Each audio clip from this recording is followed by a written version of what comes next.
क्या आज का कार्यक्रम कार्यकर्ता सम्मेलन था। पांडव दल का ही मीटिंग था। 5 पांडव एक साथ हैं और कौरव का सेना अलग है। हमेशा धर्म का विजय हुआ है, अधर्म का नाश हुआ है। हमेशा पांडव जीता है, हमेशा कौरव हारा है। मंत्री जी, रतौल टेक्सटाइल पार्क की बात हो रही है। देखिए, प्रपोजल में आज भी है कुछ परेशानियां, त्रुटियां, कुछ एनओसी का रिलेटेड, ज़मीन से रिलेटेड मामला है। वो जैसे निष्पादन होगा उसके बाद टेक्सटाइल्स पार्क का व्यवस्था बनेगा। रतौल से जो नवलपुर से रतौल का मार्ग है वो 8 साल से बाधित है। आपको पता होना चाहिए कि एनडीए गठबंधन की ही समय की सरकार है कि मनुआ पुल से रतौल पुल की बात कर रहे हैं आप। और एनडीए गठबंधन की सरकार में ही आज नवलपुर तक रोड बना है। दूसरा पार्ट भी सैंक्शन हो गया है, डीपीआर हो रहा है। डीपीआर के बाद टेंडर होता है, टेंडर के बाद काम होगा। नहीं, इसी का तो कुछ भाग नवलपुर तक फुल हो गया है, लेकिन बगहा के साथ बेईमानी क्यों?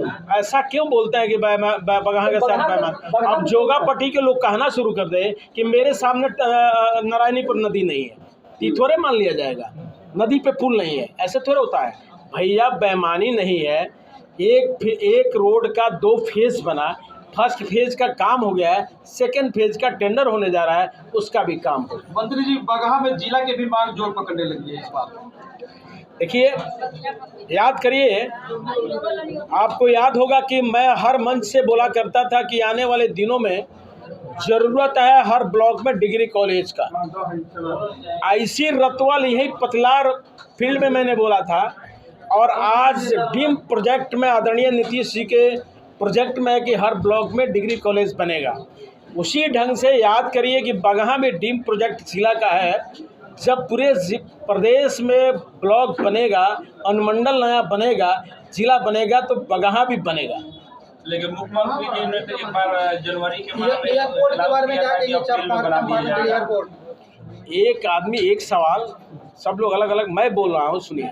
याद करिए कि कभी बिहार में एक एयरपोर्ट होता था, आज पटना में है, बिहटा नया एयरपोर्ट बन भी रहा है, दरभंगा चालू हो गया, पूर्णिया चालू हो गया, आने वाले दिन में वाल्मीकि नगर भी चालू होगा और रक्सौल भी चालू होगा। बिहार हर साल बाढ़ से जूझ रहा है। इस बार भी बिहार में बाढ़ पूरी तरह से दम है, कोसी नदी अपने उफान पे है। तो शायद आपको पता नहीं है कि भगवान क्या, कुदरत के सामने कोई टिकता नहीं है। आज जाके देखिए, पंजाब का, जम्मू कश्मीर का, हरियाणा का, हिमाचल प्रदेश का, कि पहाड़ टूट के जब बादल टूट रहा है तो कैसे प्रलय आता है।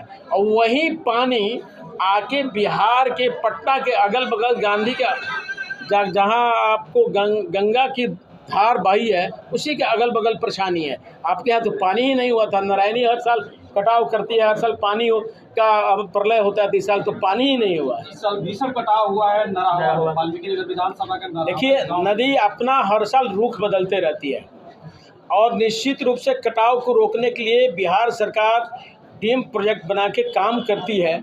लेकिन नारायणी कब किस रुख में चली जाएंगे, देखिए, कुछ ऐसी चीज़ है जैसे तूफान को कोई कितना बंधक बनाना चाहे नहीं बना सकता है, उसी ढंग से जल को आप कितना बंधक बना के, बांध बना के रोकने का प्रयास करिएगा।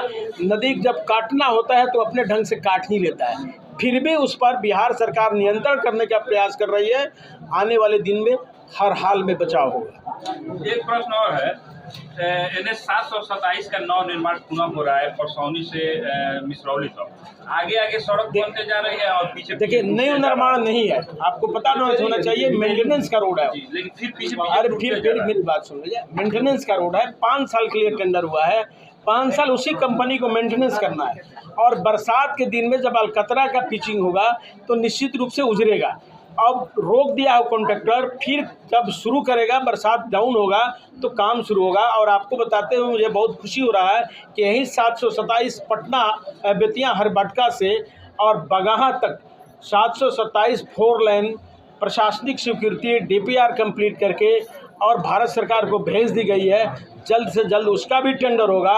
और बताते हुए मुझे बहुत खुशी हो रही है कि आपका जो NH 727 जो जंगल होके जाता था, अब आपको बगहा से उत्तर प्रदेश को डायरेक्ट कौन चौक है वो जी, गांधीनगर की क्या बोलता है उसको, शास्त्री नगर के सामने उत्तर प्रदेश को जोड़ेगा। उस पर बड़ी राशि का पुल भी होगा, उस पर NH 727 का रोड भी होगा।